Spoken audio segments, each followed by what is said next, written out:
Salut, c'est Simon, j'espère que t'as la patate extraterrestre, je dis n'importe quoi, t'as la forme, que t'as plein d'énergie. Aujourd'hui, je donne tellement d'énergie en fait dans ce début de vidéo, on va parler de quelque chose qui est peut-être pas forcément agréable à entendre. Je suis en train de prendre ma feuille là qui est en train de tomber dans les mains. C'est que en fait c'est la peur des autres, c'est une peur ridicule. On va parler de ça aujourd'hui, c'est que la peur des autres, c'est une peur ridicule.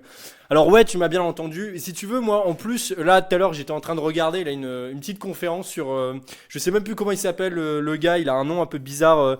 C'est Jia Xiang ou Jia Xiang ou Jia Zhang, truc comme ça. Si ça t'intéresse, tu regarderas. Et si tu veux, c'est un gars. J'ai lu d'ailleurs son bouquin, c'est How to be. Oh, je sais même plus. Je sais même plus. Bref, il a mis. De toute façon, t'écris Jia Xiang, Jia, J-I-A, plus loin, Jiang, J-A-N-G. Et tu mets rejection thérapie, rejection thérapie, en gros. Tu retrouveras ça sur Google. Et bref, je vais t'expliquer un peu l'idée. C'est un gars qui, pendant 100 jours, il s'est fait rejeter. Pendant 100 jours, il a cherché à se faire rejeter, se faire têche, tout ce que tu veux. Et il commence son premier jour où il va demander à un inconnu de lui donner 100 euros. Donc il va lui demander 100 euros et il sait très bien qu'il va se faire jeter, tu vois. Et en fait, il a dans sa petite conférence qu'il explique, il dit qu'au bout de 100 jours, il a remarqué qu'en fait, eh ben, l'une des leçons qu'il a apprises en fait durant ces 100 jours, eh bien la première leçon qu'il a apprise, c'est le fait que en fait les gens ils en ont rien à caler, rien à cirer et ils s'en foutent complètement de ce que tu fais. D'accord.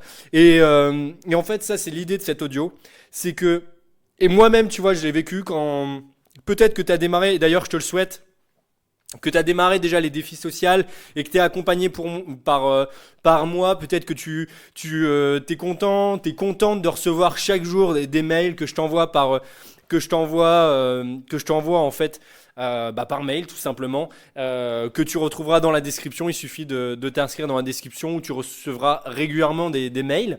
Et si tu veux, dedans, j'explique aussi où il y a une leçon vraiment très importante, c'est que les gens s'en foutent. Tu vois, comme je t'ai dit, quand tu fais des défis régulièrement, des défis sociaux, que tu sors régulièrement en dehors de ta zone de confort, les gens s'en foutent en fait. Tu vois, ils vont te regarder comme un. Moi, il y a des tas de fois là, par exemple, comment dire, la fois par exemple dans le métro là, sur YouTube, je sais plus si elle est encore disponible, je crois qu'il y en a une que j'ai essayé sur YouTube, où par exemple dans le métro je lis un poème. Et ben si tu veux, le moment où je lisais le poème, il y a la moitié des gens qui s'en foutaient mais complètement de ce que je disais, tu vois.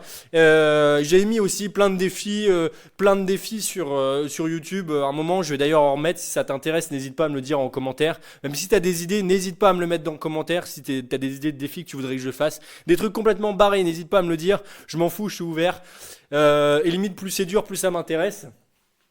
Donc voilà, réalise tes rêves. N'hésite pas à me mettre ça en commentaire.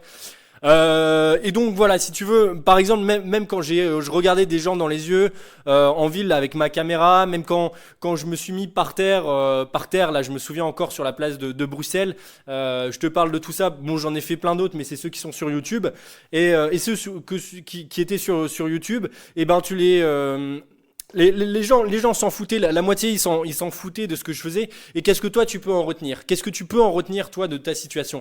Peut-être qu'aujourd'hui en fait t'as peut-être peur de, par exemple quand tu vas, je sais pas moi, la cafétéria, que les gens te voient manger, par exemple. T'as peur peut-être de manger toute seule ou tout seul. Peut-être que simplement t'as peur de, quand tu prends la parole, de savoir ou de penser ce que pourraient penser les autres, tu vois. Ou simplement quand tu vas parler avec des gens dans un groupe, ça va être le fait de te dire que si tu prends la parole, si simplement tu dis quelque chose de travers, tu veux être rigolo mais ça fait pas rire les autres, et ben les autres vont s'en foutre, ils vont penser que je sais pas moi, t'es un incapable, t'es complètement nul, enfin tu vois ce que je veux dire, le dernier des ratés.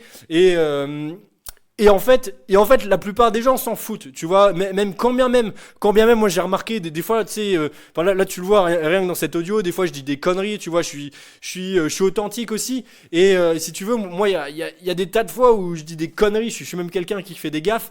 Et des tas de fois, tu vois, dans des discussions où je fais des bourdes, tu vois, des gaffes. Et en fait, il s'avère que souvent j'ai eu un ou deux retours où j'ai su, par exemple, par derrière qu'il y avait, allez quoi, il y avait une, deux personnes qui avaient parlé derrière mon dos pendant 2, 3 minutes, ça les a occupés. Et en fait, pour finir, les gens s'en foutent. Tu vois, sur 2 ans, 2 ans, 3 ans après, tu crois qu'ils vont t'en reparler? Non, bien sûr que non. En fait, on s'en fout. En fait, on a tendance. Ce que je veux dire, c'est qu'on a tendance à maximiser les choses, à surestimer à un point, mais juste hallucinant quand on vit la situation. Tu sais, quand on est seul, je sais pas moi, peut-être à passer un oral, quand on est seul, peut-être je sais pas moi, devant son repas le midi, alors que tout le monde est avec ses potes et toi t'es toute seule en train de ou tout seul en train de manger ton repas. On a tendance à se dire ah ouais, moi je suis seul, j'ai pas de potes, je suis Rémi, etc.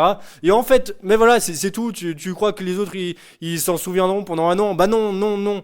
Et c'est juste ça. Et c'est que en fait, notre peur, cette peur sociale qui m'a tellement, dans lequel j'ai tellement souffert, en fait, ben, elle est vraiment ridicule. Et ça, c'est vraiment l'idée de cet audio, c'est que c'est une peur ridicule et c'est simplement en passant à l'action que tu t'en rendras compte. En fait, c'est là vraiment la grosse leçon du truc, c'est qu'en agissant contre, en te confrontant vraiment à tes peurs, eh bien, tu le comprendras.